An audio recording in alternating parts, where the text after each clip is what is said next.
Section ప్రకారంగా తమకు 4వ అతి ముఖ్యమైన బొగ్గు బ్లాకులు కేటాయించాలని సింగరేణి కేంద్ర బొగ్గు మంత్రిత్వ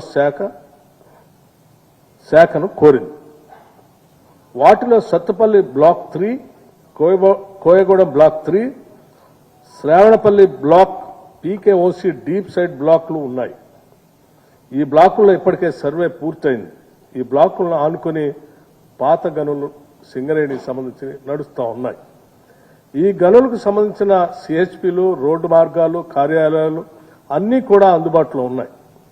ఈ బ్లాకులు కేటాయిస్తే ఎక్కువ ఖర్చు, కష్టం లేకుండా అందుబాటులో ఉన్న ఇన్ఫ్రాస్ట్రక్చర్ను వినియోగించి వెంటనే బొగ్గు ఉత్పత్తి చేసే కార్యక్రమం ప్రారంభించే అవకాశం సింగరేణికి ఉంది. కానీ అలా చేయకుండా ఈ 4 బొగ్గు బ్లాకులను వేలంపాట మార్గం ద్వారా విక్రయించాలని నిర్ణయించడం జరిగింది. ఇది చాలా బాధాకరం. ఒక ప్రభుత్వ సంస్థకు మన ప్రభుత్వాలు సహకరించకపోవటం విచారకరం. ఇది ఇలా ఉంటే వేలంపాట నిర్వహించినప్పుడు దీనిలో పాల్గొని అయినా సరే ఇక్కడున్న బొగ్గు బ్లాకులు దక్కించుకోవాల్సిన అవసరం ఉండగా గత ప్రభుత్వం అనాలోచితంగా సింగరేణి సంస్థను ఈ వేలంపాటలో పాల్గొనకుండా చేసింది. ఫలితంగా వీటిలో సత్తుపల్లి బ్లాక్ 3ని అవంతిక ప్రైవేట్ లిమిటెడ్ వారు, కోయగూడెం బ్లాక్ 3ని ఆరో మైనింగ్ ప్రైవేట్ లిమిటెడ్ వారు పొందారు. తద్వారా సింగరేణి ప్రభుత్వ రంగ సంస్థకు కాకుండా ప్రైవేటు వ్యక్తుల చేతులకి బ్లాకులు పోయినాయి.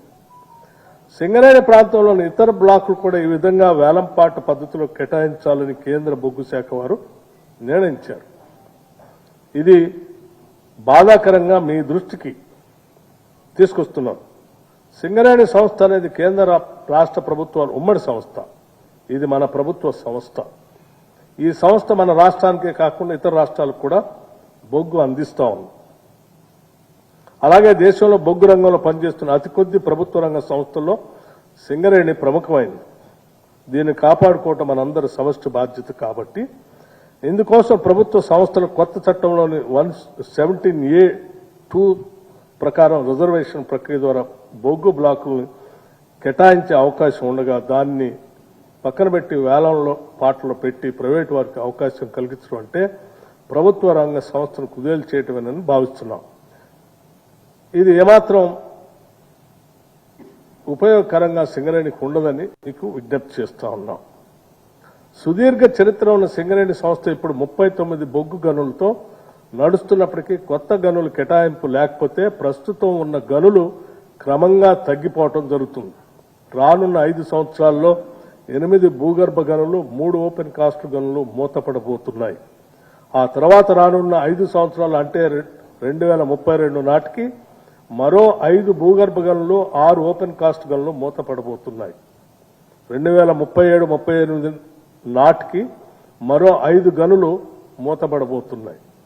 ఈ విధంగా చూస్తే ప్రస్తుతం 39 గనులు, 40,000 మంది కార్మికులున్న సింగరేణి, 42,000 మంది కార్మికులున్న సింగరేణి మరో 15 ఏళ్లలో 8 గనులు, 8,000 మంది కార్మికుల స్థాయికి పడిపోయే సింగరేణి మూతపడే ప్రమాదం ఉంది.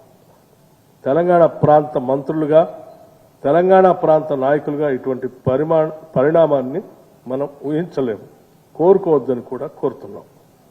మీరు తెలంగాణ స్థితిగతులు తెలిసిన నాయకులు, మీరు ఈ విషయంలో ప్రత్యేక చొరవ చూపి సింగరేణి సంస్థకి గోదావరి పరివాహక ప్రాంతంలోని ఇంకా మిగిలి ఉన్న 1,400 మిలియన్ల టన్నుల బొగ్గు తీసేందుకు వీలుగా చట్ట ప్రకారంగా రిజర్వేషన్ కోటాలో బ్లాకులు ఈ సెక్షన్ ప్రకారంగా తమకు 4వ అతి ముఖ్యమైన బొగ్గు బ్లాకులు కేటాయించాలని సింగరేణి